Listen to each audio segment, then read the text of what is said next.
সুপ্রিয় দর্শক বন্ধুরা, রাজলক্ষ্মী ক্যাটারারের পক্ষ থেকে আমরা আরও একটি অষ্টম পরের রান্নার জন্য এসে পড়েছি। এখানে এসেই যে আমরা প্রথমে ঝামেলাটাতে পড়েছিলাম, প্রতিটা উনানের ভেতরেই দেখতে পাচ্ছেন জল দাঁড়িয়ে গিয়েছে। আমাদের তো প্রথমে চিন্তাই হচ্ছিল কিভাবে আমরা এই কাজটাকে এগিয়ে নিয়ে যাব। দেখতেই পাচ্ছেন উনানগুলো কেমন সব জলে ভর্তি হয়ে আছে। তারপরেও আমরা দক্ষ রাঁধুনির দ্বারাই এই কাজটাকে এগিয়ে নিয়ে গিয়েছি। দেখতেই পাচ্ছেন আমাদের কাজ শুরু হয়ে গিয়েছে। এখানে দুইটি কড়াতেই প্রায় রান্না চালু হয়ে গেছে। আমুল দুধটা কিসে যাবে? দুধ শুকনো দুধ শুকনো হবে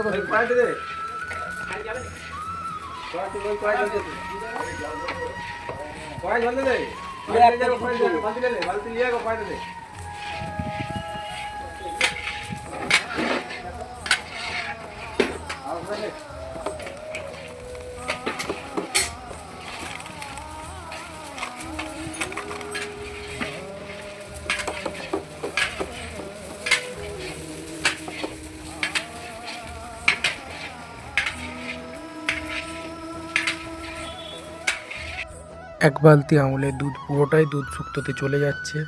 দেখতে পাচ্ছেন কত সুন্দরভাবে আমাদের কাজগুলো এগিয়ে যাচ্ছে ধীরে ধীরে।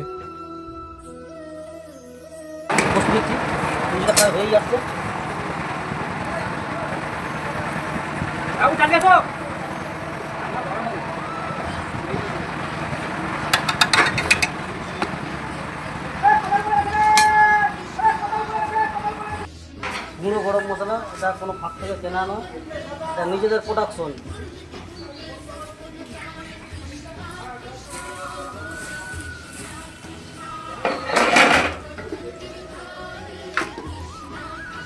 কি বলবো দর্শক, এত সুন্দর সেন্টটা আসছে বলে বোঝানো যাবে না।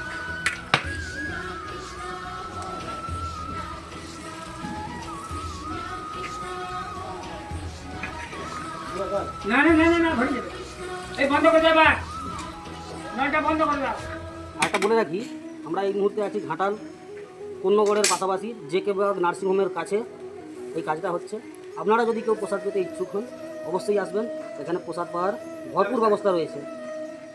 টোটাল 20,000 লোকের কাজের এস্টিমেট এটা। যেহেতু এটা অষ্টম পরের রান্না, তাই প্রতিটি রান্নাতেই চলে যাচ্ছে গাওয়া ঘি। দুধ শুক্তোটা কমপ্লিট হয়ে যাওয়ার পর এখানে তৈরি হচ্ছে শাকের চচ্চড়ি। দেখতেই পাচ্ছেন কত সুন্দরভাবে দক্ষ রাঁধুনির দ্বারা কাজগুলো করা হচ্ছে। আজকের মেনুতে কি কি ব্যঞ্জন রয়েছে একটু যদি বলতে খুব ভালো হতো, একটু খুলে খুলে দেখাও।